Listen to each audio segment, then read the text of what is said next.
ነገ በዋናው መድረክ ላይ በአማርኛ ንግግር ስለሚያደርጉ ዛሬ አጭር ሰላምታ በትግርኛ ያደርጋሉ።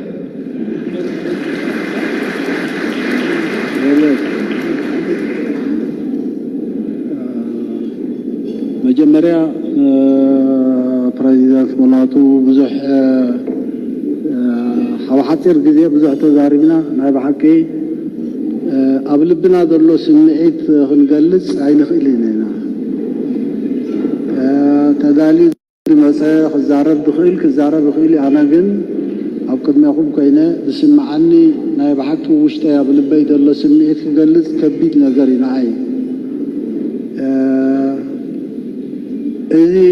ብኸይድ ዘሎ መስርሕ ዝብሎ ኣነ ታሪክ ይስራሕ ኣሎ ዝኾነ ሰብ ጽባሕ ሰዓት ምስ ሓለፈ ምናልባት ገልጾ ይኽእል ይኸውን ግን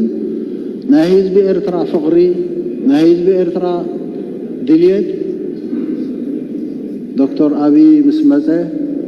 ዕድል ስለ ዝሃበና ኣብ ቅድሚ ዓለም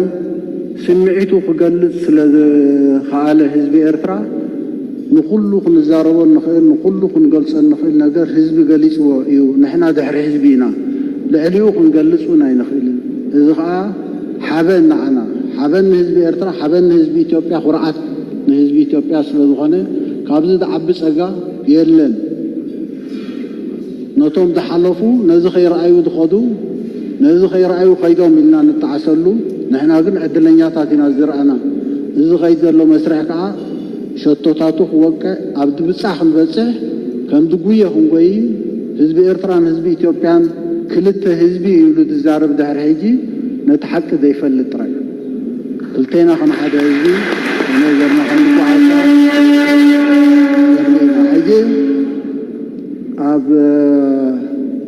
ዶክተር አብይ ኣብዘ የድልየኒ ሽግር ኣቲኒ ክገልጽ ኣይክእልን እየ ስምዒተይ ካብዚ ንላዕሊ